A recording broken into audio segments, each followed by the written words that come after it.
Hello everyone, let's start today's topic. आज हम बात कर रहे हैं टैक्सेशन की। नया सब्जेक्ट शुरू करने जा रहे हैं और इसमें टैक्सेशन का सिलेबस किस तरीके से डिवाइड किया जाता है, क्या क्या चीज़ें इसमें होती हैं, थोड़ा मैं उसका आपको एक ब्रीफ इंट्रोडक्शन प्रोवाइड कर देता हूँ। देन हम हमारे टॉपिक की तरफ बढ़ेंगे कि आज हम कौन सा पार्ट शुरू करने वाले हैं। देखिए, एग्जीक्यूटिव लेवल से हम बात करें, एग्जीक्यूटिव में भी ये चीज़ें होती हैं, फाइनल में भी ये टॉपिक्स कवर हो रहे हैं। तो जो टैक्स का सिलेबस है, ठीक है, उसको मैं मेजरली दो पार्ट्स में डिवाइड कर रहा हूँ। सिलेबस बोलो या टैक्सेशन का जो सिस्टम अपने कंट्री में है, उसको हम दो पार्ट्स में पहले तो डिवाइड कर रहे हैं। एक है डायरेक्ट टैक्स और दूसरा है इनडायरेक्ट टैक्स। ठीक है, अब सबसे पहले जब बात होगी डायरेक्ट टैक्स की, तो ये डायरेक्ट टैक्स क्यों बोला जाता है, इसमें हम क्या पढ़ने वाले हैं वो भी आप देख लो। डायरेक्ट टैक्स में जो सबसे मेजर एक्ट है that is the income tax act, और उसका ईयर है 1961। ठीक है, तो ये एक मेजर एक्ट है जो डायरेक्ट टैक्स में हम पढ़ते हैं। वैसे डायरेक्ट टैक्स क्यों बोलते हैं वो भी समझ लेते हैं। देखो, डायरेक्ट टैक्स को डायरेक्ट टैक्स बोलने का रीज़न ये है कि ये टैक्स पहले तो किसी पर्सन पे लगता है और उसकी इनकम पे लगता है, ये आपको ध्यान रखना है। ठीक है, अब पर्सन में कौन आता है, तो पर्सन में नेचुरल पर्सन भी आएगा, आर्टिफिशियल पर्सन भी आएगा। इसमें individual, HUF, partnership firm, AOP, BOI, company, any type of company, trust, society, सब कवर हो जाते हैं। ठीक है, तो किसी की इनकम पे लगने वाला जो टैक्स है that is called income tax. और वो पर्टिकुलर टैक्स जो भी पर्सन है जिसने इनकम अर्न की है, ठीक है, वो डायरेक्टली जाके गवर्नमेंट को सबमिट करता है। ठीक है, या इनकम टैक्स डिपार्टमेंट को सबमिट करता है, बीच में कोई इंटरमीडियरी नहीं है, इसलिए हम इसको क्या बोलते हैं, that is called a direct tax. On the other hand हम बात कर रहे हैं इनडायरेक्ट टैक्स की, और इसको इनडायरेक्ट क्यों बोलते हैं। देखो, इनडायरेक्ट टैक्स में ना आपने कॉमन नाम तो सुना ही होगा, दैट इज़ GST। GST इतना पॉपुलर है आज की डेट में, सबको पता है, और आप खुद भी डेली बेसिस पे कोई प्रोडक्ट खरीदते हैं, कोई सर्विसेज अवेल करते हैं, तो उसका आप बिल पेमेंट करते हैं, तो उसमें आपने GST देखा होगा। सबसे ईजी एग्जांपल अपने दे सकते हैं कोई रेस्टोरेंट का या कोई कैफ़े का। अगर आप कोई कैफ़े में चले गए, बोले सर कॉफ़ी ले लेंगे, बोले और क्या खाओगे, बोले सर सैंडविच ले लेंगे, और क्या खाओगे, बोले चीज़ केक ले लेंगे। ठीक है, तो ये आजकल ट्रेंडिंग चल रहा है, तो कॉफ़ी है, सैंडविच है, चीज़ केक है, ये सारी चीज़ें जो है वो आपने ऑर्डर कर दी। अब इसका जो बिल आया वो आया 500 रुपीज़। तो ये बिल के साथ साथ वो बिल के अंदर कैफ़े वाला GST चार्ज करेगा, और GST का जो रेट है इट इज़ 5%। आपने ऐसे देखा होगा, CGST 2.5% एंड SGST 2.5%। उस बारे में बाद में बात करेंगे, बट टोटल GST का रेट 5% जो 500 पे लगेगा that is 25, and then total amount कितना बन गया, 525 रुपीज़। तो 525 रुपये आपने जो पे किए, उसमें 25 रुपीज़ का जो अमाउंट है वो क्या है, वो टैक्स का अमाउंट है, GST का अमाउंट है। अब आपको यहाँ पे ये समझना है कि क्या ये पैसा आपने डायरेक्टली गवर्नमेंट को जाके सबमिट किया या गवर्नमेंट के बिहाफ पे किसी और को सबमिट किया। ये जो अमाउंट है ये कैफ़े वाले ने आपसे कलेक्ट किया। मतलब देखो यहाँ कौन कौन सी पार्टीज इन्वॉल्व है। पहले तो कस्टमर, ठीक है, फिर कैफ़े वाले को हम बोलेंगे सर्विस प्रोवाइडर। ठीक है, अब आपने GST सर्विस प्रोवाइडर को दे दिया, ये क्या करेगा, ये 25 रुपये इसकी खुद की कमाई है, ये अपना प्रॉफिट मान के अपनी पॉकेट में रख लेगा, या फिर ये आगे गवर्नमेंट को सबमिट करेगा। ऑब्वियसली आके वो गवर्नमेंट को सबमिट करने ही वाला है, तो थर्ड पार्टी इज़ गवर्नमेंट। पैसा इस तरीके से फ्लो हो रहा है। तो यहाँ पे आप देख रहे हो पैसा गया अल्टीमेटली किसकी पॉकेट से, कंज्यूमर की पॉकेट से, जो एंड यूज़र है दैट इज़ द कस्टमर, जो कैफ़े में गया कॉफ़ी पीने के लिए, सैंडविच खाने के लिए, और वो पैसा उसकी जेब से निकल के इनडायरेक्टली गवर्नमेंट तक पहुंचा इस सर्विस प्रोवाइडर के थ्रू होते हुए। आया है समझ में? तो इसलिए हम इसको इनडायरेक्ट टैक्स बोलते हैं और कुछ नहीं। यहाँ पे सर्विस प्रोवाइडर की पॉकेट से कोई GST नहीं गया, वो सिर्फ कैरियर है, आपके हाथ से पैसा कलेक्ट किया, गवर्नमेंट को उसने पैसा पहुँचा दिया। उसमें वो 25 रुपये में कैफ़े के ओनर को कुछ भी नहीं मिला। क्लियर हो गई ये बात? ना ही उसकी पॉकेट से कुछ गया। तो इसको हम बोलते हैं indirect tax. This is a basic example of indirect tax जो हमारे सिलेबस का हिस्सा है, दैट इज़ GST। चलिए आगे बढ़ रहे हैं। तो आपको DT और IDT के बीच का जो फ़र्क है वो क्लियर हो गया होगा। अब सिलेबस में क्या क्या आता है वो मैं आपको बता देता हूँ। अगर हम CS एग्जीक्यूटिव के सिलेबस की बात कर रहे हैं, मैं दोनों चीज़ें क्लियर कर रहा हूँ क्योंकि जो टॉपिक मैं आपको बता रहा हूँ ये एग्जीक्यूटिव और प्रोफेशनल दोनों में आता है, दोनों के लिए कॉमन है। तो मैं आपको सिलेबस का इंट्रो दोनों ही पार्ट्स पे दे रहा हूँ। अगर आप एग्जीक्यूटिव के लिए लेक्चर देख रहे हैं तो आप अपना पार्ट देख के प्रोफेशनल वाला पार्ट स्किप कर सकते हैं। एग्जीक्यूटिव वाले केस में उन्होंने डिवीज़न किया हुआ है बिटवीन DT एंड IDT। ये 50 मार्क्स का है, IDT भी 50 मार्क्स का है। इसमें फर्दर डिवीज़न है, दो topics customs and another topic is GST। ये दोनों चीज़ें आएंगी। अब इसके अंदर इंस्टीट्यूट ने कोई बाइफर्केशन किया नहीं है ऑफिशियली कि हम कस्टम इतने मार्क्स का पूछेंगे, जीएसटी कितने मार्क्स का पूछेंगे, लेकिन अभी तक का 2022 तक का जो ट्रेंड है उसमें हमने ये देखा है कि कस्टम का वेटेज लेस देन 10 मार्क्स रहा है एग्जीक्यूटिव के एमसीक्यू वाले पेपर में, और जीएसटी का वेटेज मिनिमम 40 मार्क्स का तो है ही। तो आपको समझ में आ ही गया होगा कि कितना आपको उसको वैल्यू देना है। लेकिन ये रेशियो थोड़ा बहुत इधर उधर हो सकता है। ऐसा भी हो सकता है कि कस्टम के एमसीक्यू 10 to 15 मार्क्स के पूछ ले और जीएसटी 35 के अराउंड पूछ ले, दैट इज़ पॉसिबल। तो आप उसको उतना डी वैल्यू मत कर देना कि यार हट ये तो 10 मार्क्स से कम पूछा है, कौन पढ़ेगा इसको, नहीं भी पढ़ेंगे चलेगा, छोड़ के चले जाएंगे। ऐसी कोई गलती मत करना, बिकॉज एक एक मार्क इंपॉर्टेंस रखता है यहाँ पे, और आपको उसके ऊपर पूरा फोकस करना पड़ेगा। चलिए, तो अभी हम जो फर्स्ट पार्ट शुरू करने वाले हैं आज का topic, it is custom law. पहला फोकस अभी मेरा उस पर है, उसके बाद हम जीएसटी पे जाएंगे, फिर हम इनकम टैक्स पे आएंगे। अच्छा, प्रोफेशनल की बात कर लें। प्रोफेशनल वाले केस में भी ऐसा है, एक ए पार्ट है, एक बी पार्ट है। ए पार्ट 70 मार्क्स का है, बी पार्ट 30 मार्क्स का है। ए बी किसी को बोलो, एक पार्ट 70 मार्क्स का है, दूसरा 30 मार्क्स का है। ये 70 का बाइफर्केशन है, अगेन वही 10 + 60, this is customs and this is GST. तो यहाँ पे भी कस्टम्स का वेटेज बहुत नॉमिनल है, 10 to 15 मार्क्स आप मान के चलो, उतना इनफ है। ये जो 30 मार्क्स है, इसमें डायरेक्ट टैक्स के कुछ टॉपिक्स जो आपके एग्जीक्यूटिव के सिलेबस के थे वो भी आएंगे, और उसके साथ साथ इंटरनेशनल टैक्सेशन करके उसके अंदर कुछ टॉपिक्स आने वाले हैं। तो ये 30 मार्क्स का जो वेटेज है, इसके अंदर काफ़ी सारे टॉपिक्स हैं। वेटेज के हिसाब से मिसमैच है एक्चुअली में, बिकॉज जितना आप उसको वैल्यू दे रहे हो और जितना उसमें आप कंटेंट दे रहे हो वो मिसमैच है। 30 मार्क्स के लिए इतने सारे टॉपिक्स होने नहीं चाहिए थे जितने हैं, बट कहीं ना कहीं हमें उसके साथ डील करना ही पड़ेगा। तो ये हम प्रोफेशनल में जब आगे बढ़ेंगे तो मैं उसकी डिटेल्स आपको दूंगा।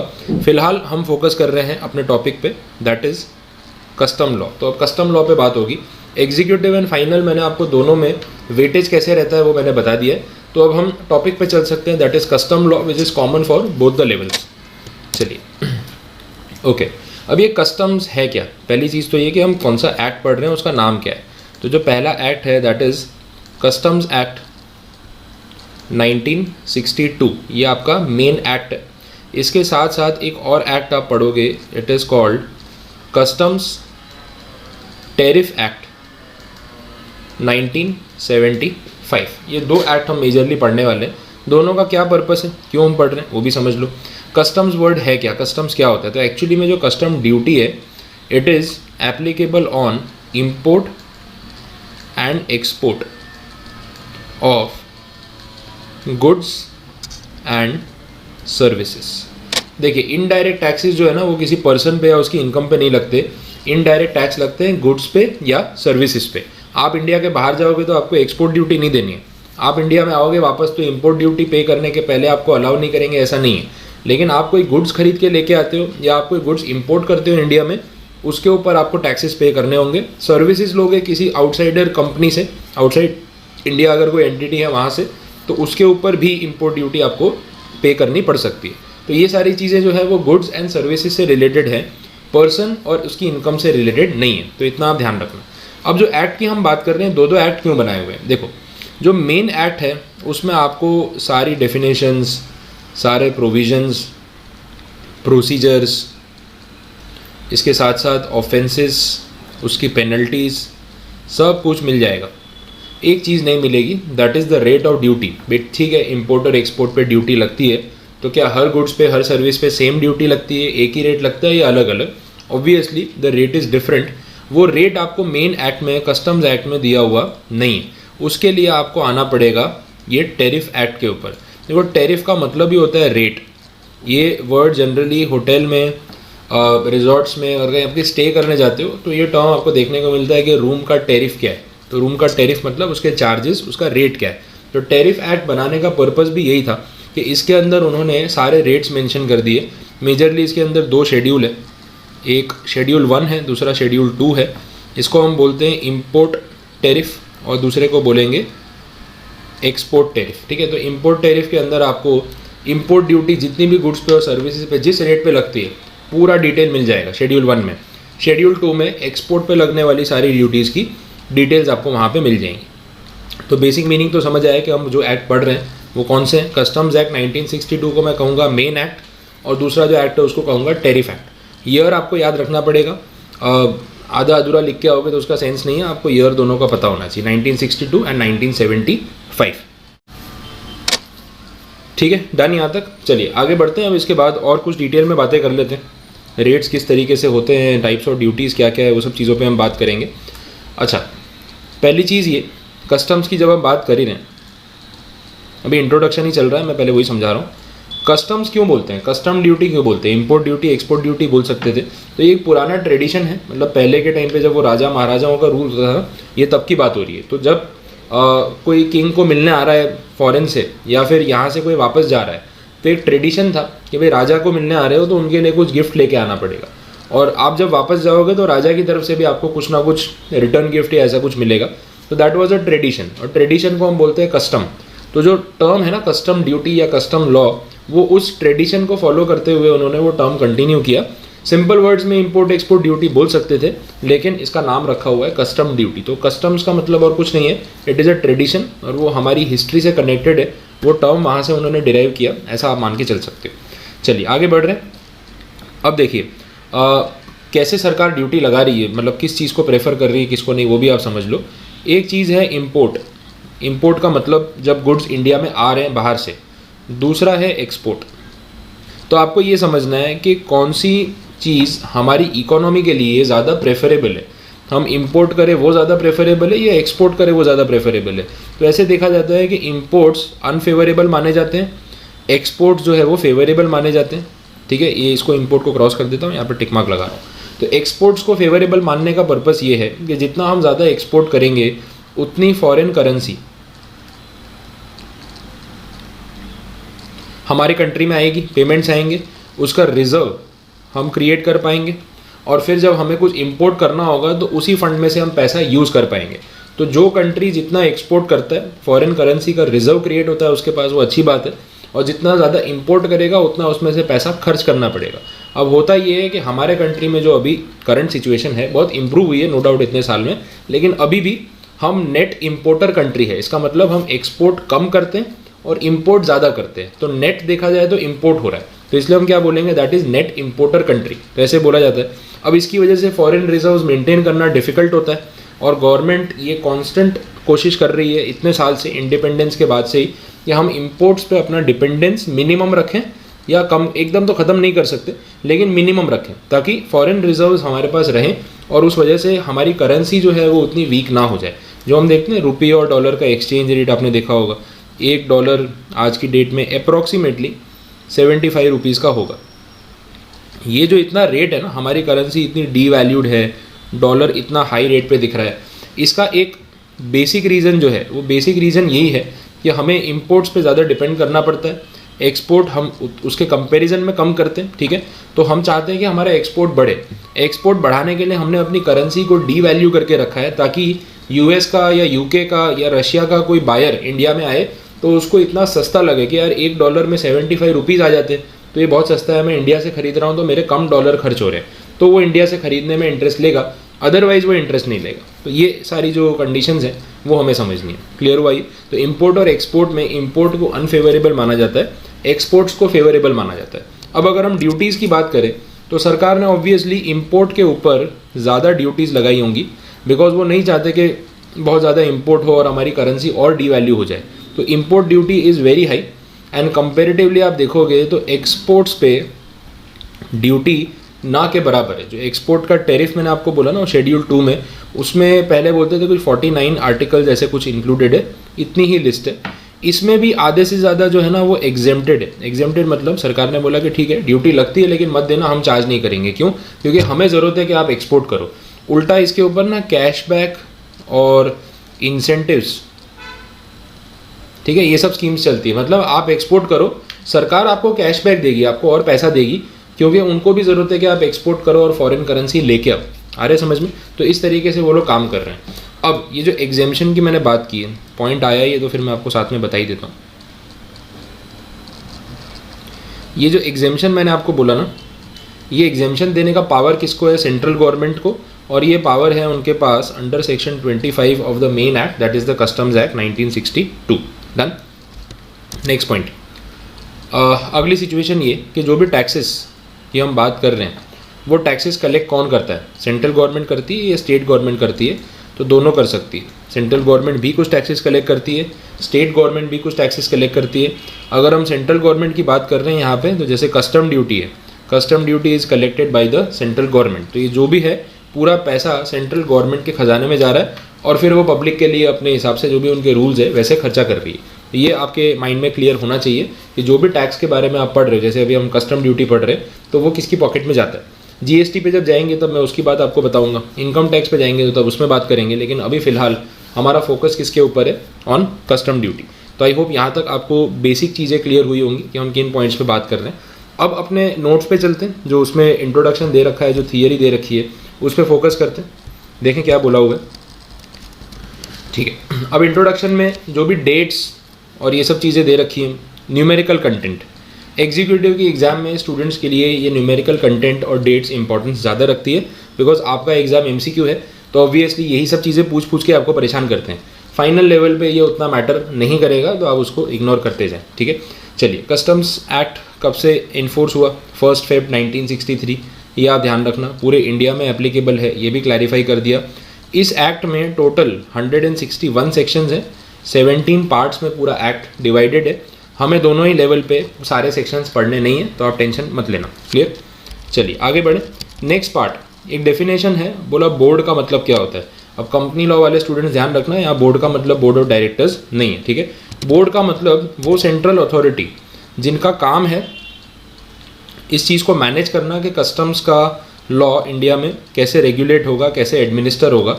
जैसे अपने बैंक में देखते हैं ना, बैंकिंग सेक्टर की अगर बात हो रही है तो वहाँ पे आरबीआई है, फिर अगर स्टॉक मार्केट की बात कर रहे हैं तो भाई सेबी है, एपेक्स बॉडी। ठीक है, इंश्योरेंस का होगा तो आईआरडीए है, रेगुलेटरी अथॉरिटी, ट्राई है, ऐसी सब अथॉरिटीज़ बनी हुई है। तो वैसे ही यहाँ पे बोला हुआ है कि कस्टम्स या फिर जो भी इनडायरेक्ट टैक्सेस है उनको मैनेज करने के लिए जो एपेक्स अथॉरिटी बनाई उसका नाम है CBIC, central board of indirect taxes and customs. ठीक है, central board of indirect taxes and customs. पहले इसको बोलते थे CBEC, central board of excise and customs.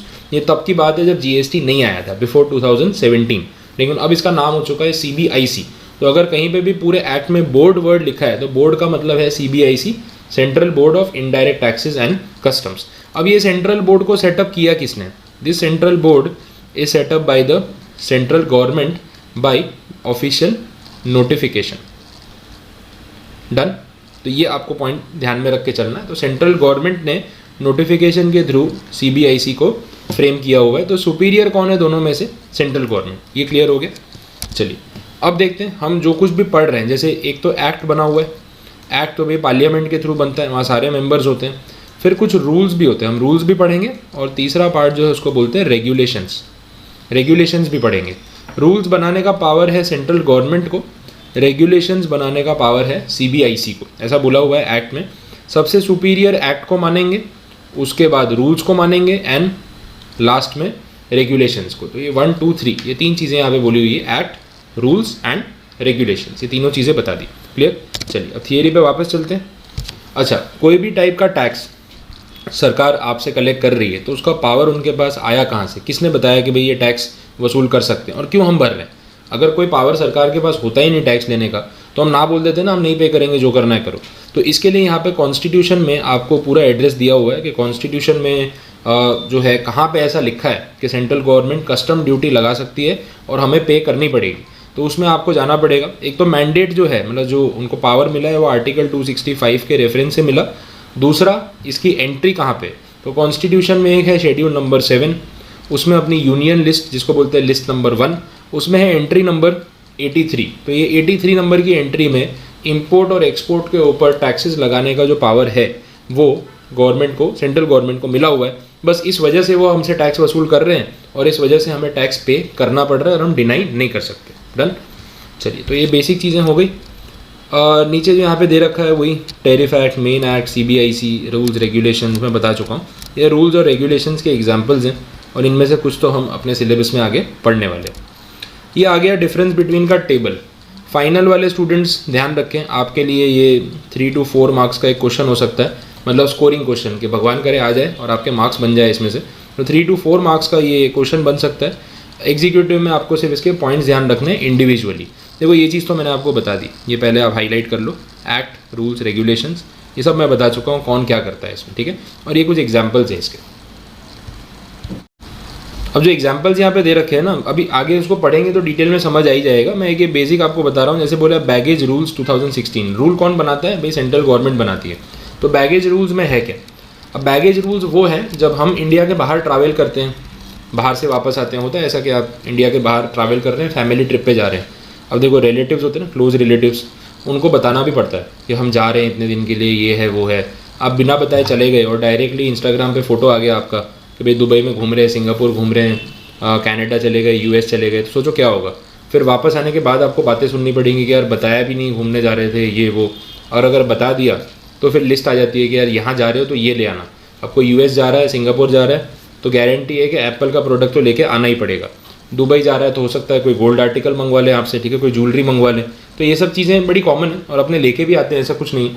But ये जो गुड्स आप आउटर कंट्री से खरीद के लेके आ रहे हो, जब आप एज ए टूरिस्ट घूमने गए हो, तो आते टाइम उन गुड्स पे ड्यूटी भरनी पड़ेगी इंडिया में, या फिर आप जितने गुड्स चाहो लेके जा सकते हो। तो वो सारी चीज़ों के रिगार्डिंग जो भी सेंट्रल गवर्नमेंट के रूल्स हैं ना, वो आपको यहाँ पे बैगेज रूल्स के अंदर उन्होंने प्रिस्क्राइब किए हुए। जब आगे हम पढ़ेंगे तो डिटेल में इसके ऊपर डिस्कशन होगा, ठीक है। चलिए नेक्स्ट पॉइंट पे चलते हैं। अगला पार्ट है सेक्शन 12। ध्यान रखना, ये हाईलाइट कर लो, section 12 of the main act, क्योंकि यहाँ पे ना हम टैरिफ एक्ट भी पढ़ रहे हैं। तो कितनी बार जो सेक्शंस आगे आएंगे अभी नेक्स्ट, उसमें लिखा होगा कि ये सेक्शन नंबर है ऑफ द टैरिफ एक्ट। अब एग्जाम में अगर आप कंफ्यूज हो गए कि ये सेक्शन 12 कौन से एक्ट का था, तो प्रॉब्लम हो जाएगी। बेटर है आप उसको अंडरलाइन कर लो कि section 12 is of customs act 1962। इसको हम बोलते हैं चार्जिंग सेक्शन।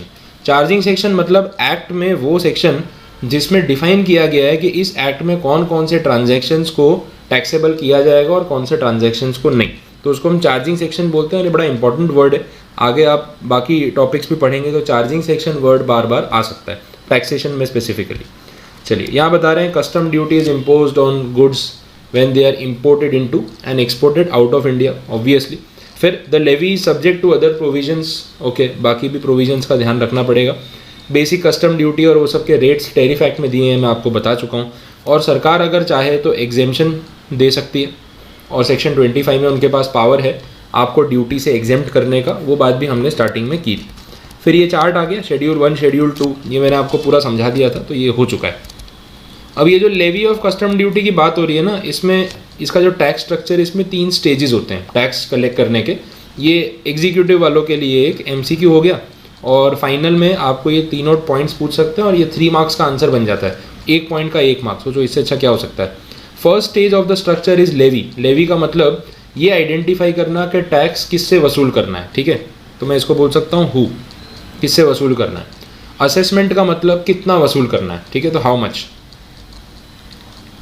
ऐसे ध्यान रख लो, कितना वसूल करना है, किससे वसूल करना है, कितना वसूल करना है। और लास्ट इज कलेक्शन, मतलब एक्चुअली में आपको कलेक्शन कर लेना है जो आपने ऊपर कैलकुलेशन किया है।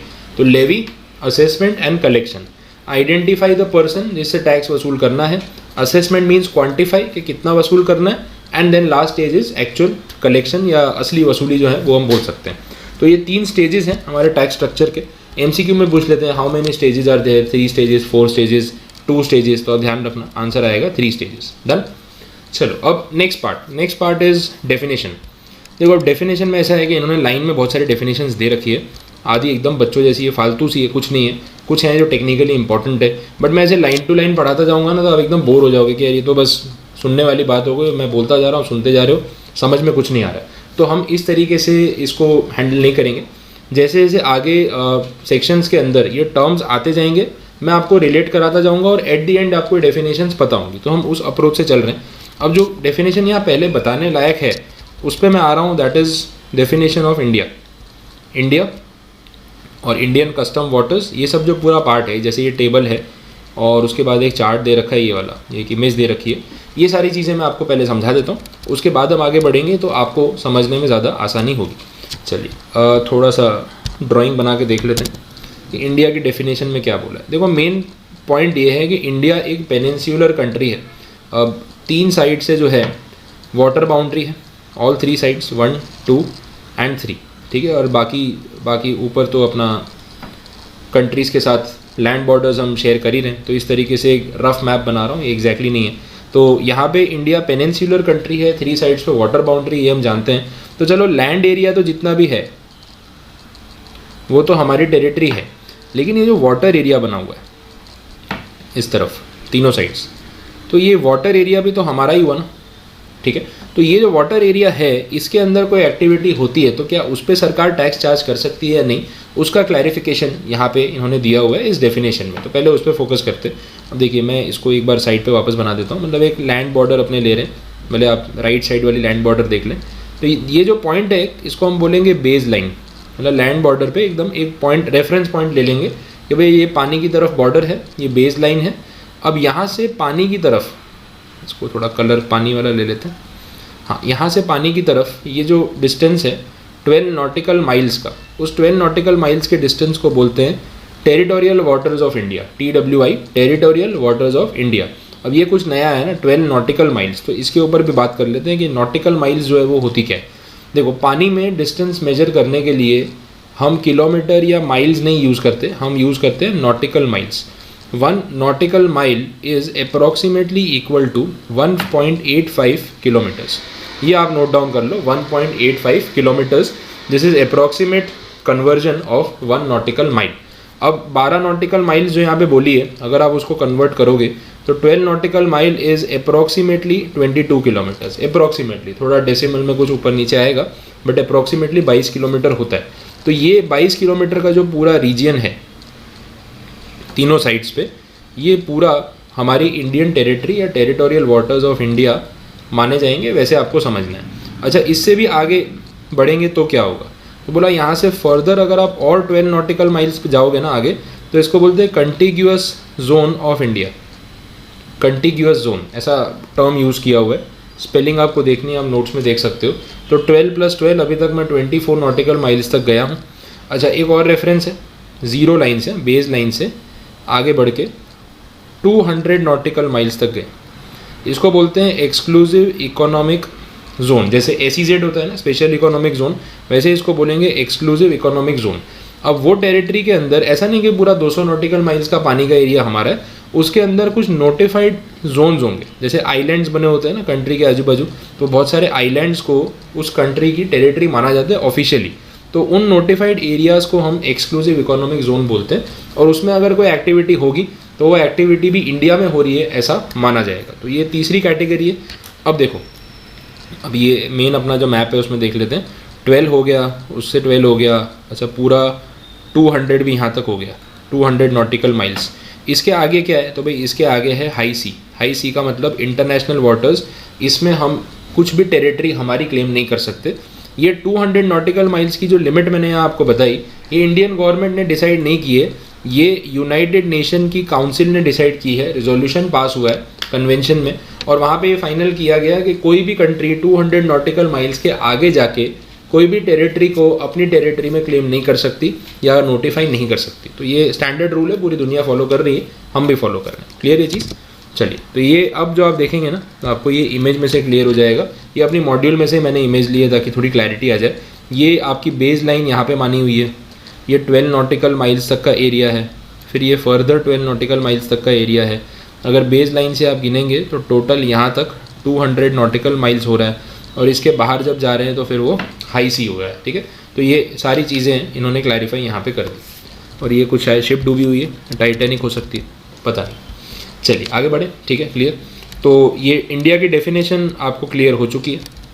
अब बाकी की चीज़ें देख लेते हैं। सबसे पहले टाइप्स ऑफ ड्यूटीज़, अलग अलग टाइप की ड्यूटीज़ जो हैं वो कितनी लगती हैं और क्या उसके रेट होते हैं, उसके बारे में बात करेंगे। तो नेक्स्ट पूरा टॉपिक इस चैप्टर में अब टाइप्स ऑफ ड्यूटीज़ का ही बचा है, और इसके अंदर जो पहली टाइप ऑफ ड्यूटी है that is called the basic custom duty.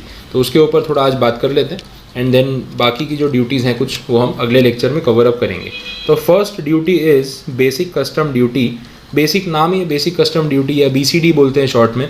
बोला है कि इसका जनरल रेट 10% होता है, general rate, but basic custom duty में vary from 10% to 100% also. 100% duty भी हो सकती है, मतलब किसी प्रोडक्ट पे 100% कस्टम ड्यूटी लग रही है, ऐसा भी होता है। और ऐसा नहीं है कि ये चीज़ नहीं होती है, एक्चुअली में होती है।